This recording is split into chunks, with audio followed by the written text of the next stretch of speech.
serving as the Community Safety Director for the City of Kelowna. Thank you for making the time to receive this operational update of the ongoing seasonal maintenance operations at the city's designated outdoor sheltering site, known as OS4. As was briefed yesterday, an interagency team led by Bylaw Services, with support from the RCMP and other community partners, proceeded with remediation operations at the city's designated outdoor sheltering site in order to ensure a reasonable sense of health, safety, and security, not only for those using the site, but the surrounding community as well. I am pleased to report the operation went largely as planned, much thanks to the collaborative efforts on site. Although the full extent of the designated sheltering area was decamped, approximately 85% of it was by end day. There were 7 arrests made by the RCMP yesterday and another one this morning, all in the interest of keeping the peace on the site. I'm not prepared to talk about the specific details of these arrests, but I will say they were for criminal code violations and ranged from assault to outstanding warrants. They were also called twice last night for disturbances on site. For further details, you can contact the RCMP. There was one incident overnight when a contracted security team crew member was bitten by an unprovoked dog attack later in the evening. The crew was treated at KGH and returned to the site upon their release. And to clarify a couple other matters up front, security crews chose to use a temporary stamp to denote who is staying at the site for the ease of re-entry should they choose to stay. This is a temporary measure until personal relationships are brokered and security crew members have familiarized themselves with those choosing to stay at the site. I will say again, the fencing is not in place to prevent anyone from leaving the site whatsoever. People are free to go as they wish. This is not a concentration camp, nor is it a cage. In fact, I believe all have chosen to stay at the site, even following the decampment yesterday. The fencing is in place to prevent others from imposing on the people at the site. For example, the night before last, we received anecdotal reporting from site users that there was a group of approximately 10 people that came to the site late in the evening and early hours of the morning for the sole purpose of intimidating site users. This was one of the people who thanked the team yesterday for the increased sense of safety that they have at the site because of the fencing in place. The tone on the site yesterday was unsettled, and reasonably so. Again, due to the interference by a local private interest group that has impeded important work, including the provision of primary care services, that also persisted yesterday, there was an operational need to forego the advance notice in the interest of the safety and security of both people using the site and the staff operating at the site. I will also say that the vast majority of people, once explained as to the reasons for the efforts on site, have in fact cooperated and in some cases have expressed appreciation. All operations on the site remain visible for the public to witness as they like and are 100% transparent. Transparency is important to us all and is a reason for these front-end loaded updates. As such, I will now brief the next phase of operations at OS4.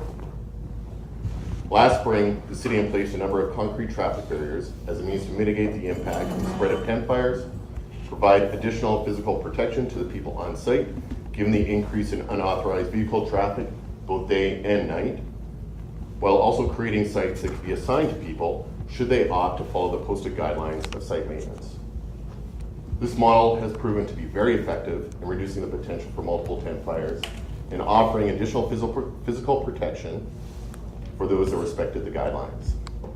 However, we have also found that the excessive accumulation of material has been exacerbated by the amount of space in each site to the point where it's now presenting itself as a barrier to indoor sheltering.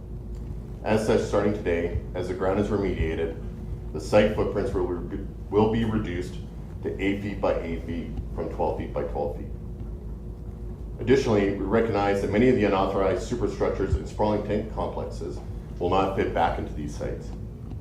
BC Housing is funding replacement tents that will fit into that footprint. These will be set up in each site before reoccupation of the sites. There will be 60 sites prepared with a small number of sites in reserve for exigent circumstances, such as hospital discharges. These 60 sites will be offered to people who commit to following some basic site conduct rules and are actively participating in casework that mirror much of what is expected to shelter indoors. Presumptive stolen material will not be permitted. nor will prohibited items such as improvised weapons. These materials will be recovered on site and stored for return to legitimate owners as able. This portion of the site will continue to have managed access and be staffed with security and fencing for the same reasons as identified above. That is, to provide an enhanced sense of health, safety, and security for those seeking a path out of homelessness. This is about working as part of the sheltering continuum and preparing people for shelter and housing options and making homelessness as brief as possible for those who choose to participate. The remainder of the site will then be redesignated for temporary overnight sheltering only, as the site was originally intended. However, we expect those numbers that choose to participate in this to be quite low. The site will be open for use from 5 p.m. daily to 9 a.m. in the morning, and closed otherwise, where the expectation for people will be to pack their belongings and then take the opportunity to benefit from community daytime services at places like Metro Central. The question then presents itself as to who decides who will have the opportunity to use one of these assigned sites. I can tell you that there is no one single person that's making these decisions. This is a community conversation of frontline serving partners, which primarily includes our frontline not-for-profit outreach partners who know the community best, and BC Housing hard outreach teams who've been working to ensure the suitability and preparation to ensure people can enter shelter with some minor peripheral input from the city. In summary, the city is transitioning to a hybrid model of sanctioned outdoor sheltering, where it will provide a safer space for those who are wanting to peacefully shelter and pursue indoor shelter and housing options with a more controlled environment, while ensuring there is still a space for others to shelter overnight and continue to have access to the range of services offered, including the daytime options. As well, this implies that a portion of the rail trail will continue to remain closed from the pathway at Ethel to Richter, but will reopen to full access as soon as reasonably possible. Multi-path detour is available at the intersection of Gordon to Costin and down to Richter. We again thank the public for their patience and support where it's offered. For those wishing to offer their assistance or donations, I'll direct you to any one of the registered charities or societies to contribute to organizations such as Kelowna's Gospel Mission, the Kelowna Friendship Society, Metro Central, or others. They are the experts and professionals who know our unsheltered community best and work alongside us as community partners. We are so very grateful for their unwavering contributions and support and participation, and without them, circumstances and the state of our city would look much differently. They too have earned and deserve the public's respect and support. We are trying something different and somewhat innovative as we try to serve the whole community, not just one side of the coin or the other. The effort and thoughtfulness put into all of this is for the sole purpose of serving the community the best we can with the resources and authorities available. The alternative of doing nothing and permitting those sheltering outdoors to fend solely for themselves would lead to truly inhumane conditions, extreme harm, cause increased risk to people, and a loss of a sense of what Kelowna is. As I stated yesterday, the work being undertaken by the team is extremely challenging and complex work. All parties represented have various mandates, some of which are polar opposites of the spectrum. But together we are working in tandem, finding the overlap, to work together to serve our city in the most balanced and reasonable way we can, given the legal and statutory resources available. We are leveraging lessons learned, not only here, but across the province and the country, exercising compassion and employing trauma-informed practices wherever possible.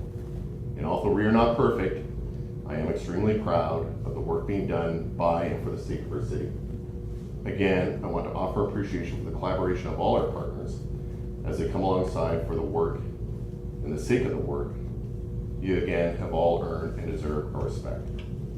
We are serving with a better sense of compassion while upholding basic and reasonable expectations of our community. Thank you for your attention. I'm now prepared to answer a few questions. What percentage of the people that have been sheltering there do you expect to just go somewhere else? Kent, that remains to be seen at this point in time. I expect the majority will stay in either the temporary overnight sheltering space or the assigned spaces going forward. You mentioned there's a limit to 60 there for the, Correct. I guess the full-time section. we know there's more than 60 right now, and you mentioned there's gonna be specific guidelines for those that have to stay there. For those that aren't abiding by that, where do you suspect they'll be going? Well, again, we hope and do expect that they'll leverage the temporary overnight sheltering space for overnight, and then by all means back into community in over to Metro Central where they can access any range of services that includes the daytime drop-in, hygiene, or shelter diversion. Kevin, you held a news conference yesterday talking about all the new measures that the city has put in place to increase safety. 24 hours later, we're gathered here again. What's happened in the last 24 hours that you are taking further steps? Yeah, in truth, Arco, what I'll say to that is, again, the needs of operational security and giving those at the site the opportunity to receive this information first, out of respect and dignity for them, we chose to not share it with the public. And again, the reasons for that are the same reasons why we didn't provide advance notice. So is the city extricating itself from management of that site? Is that what you're saying? no, not at all. Okay. Not at all. It remains to be city property and city managed property. It would be ideal to come up with alternative models for how to remanage access to the site or otherwise in the future, and really use the information that presents itself as the circumstances offer. Is it safe to assume that those 7 people who were arrested or whatever yesterday, that they will not be welcome back there? No, a number have been released, and I believe some may be back at the site. But again, the police are the right people answering that question. You're Is talking the spam situation gonna be a long-term situation? No, absolutely not. We expect it to be done by noon today. Okay, and then I know there are security guards that are at the fence there. Are they gonna be there long-term as well?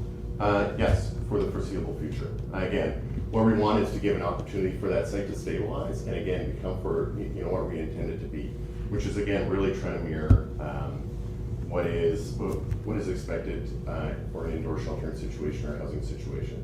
It's about really trying to pave the path and do our part as a community partner in that regard. You mentioned that it's not a concentration camp or a cage. Is that some of the feedback that you received yesterday? That is some of the open source comments that have been posted, yes.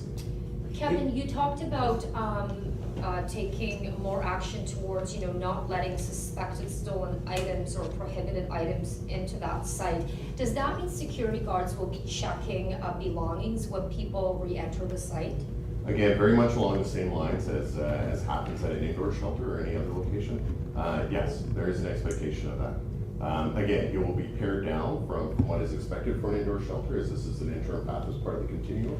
And again, those details will be communicated with those members of our community that are going to choose to stay at the site. You're talking about trying something different and something innovative. You called it a hybrid model. Why is the city doing this now? Have things just gotten out of control? What is the perspective? No, I wouldn't say it's out of control, but it's at a point where we believe it's time for a change to try to do better with what we have.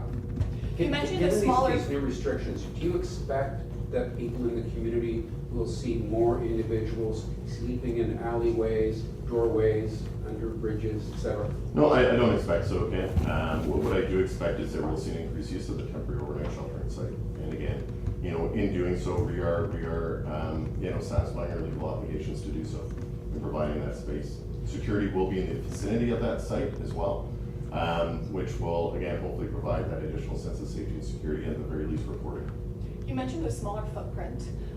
We know that that footprint has grown to what it has been designed to over the last several months and years.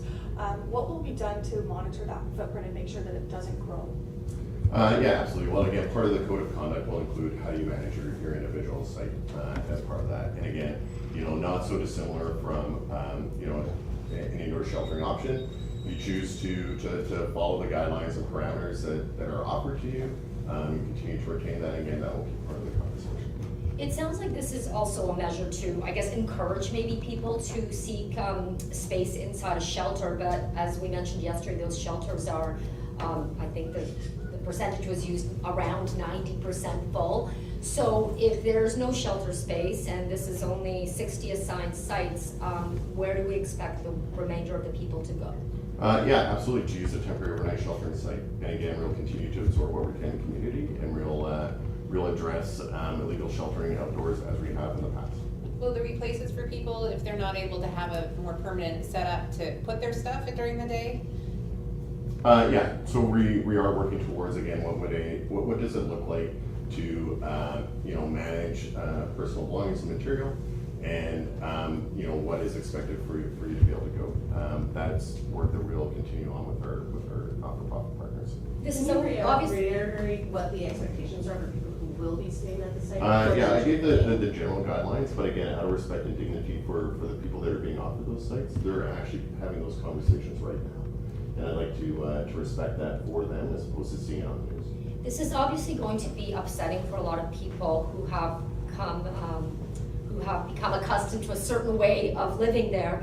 Are there more supports in place for those people right now with this transition going on?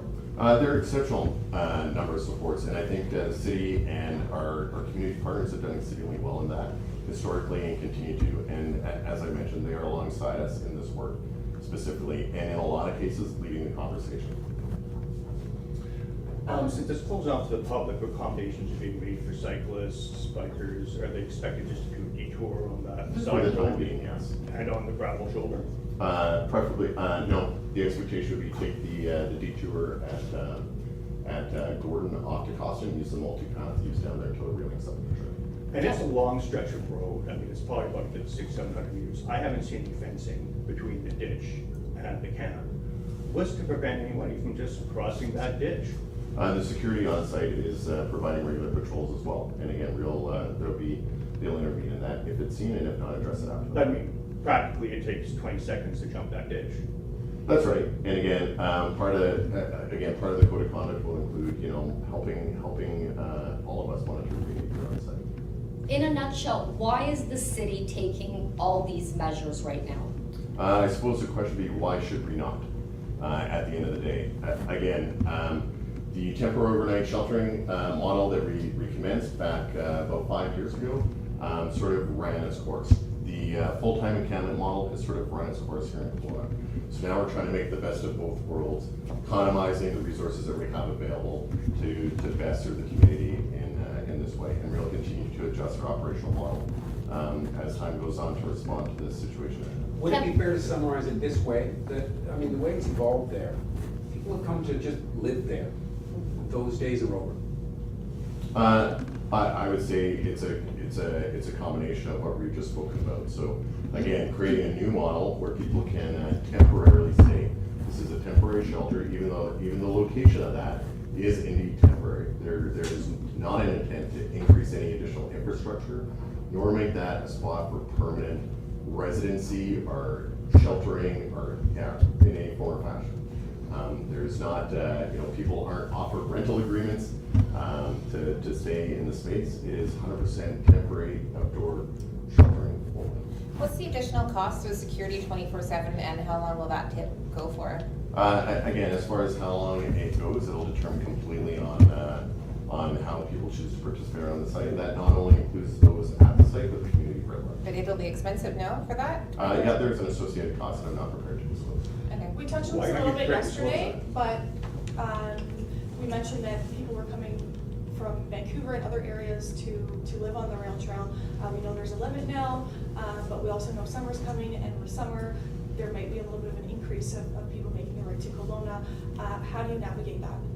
As best we can, as we have in the past. Again, redeploy our resources to best meet the needs of the community.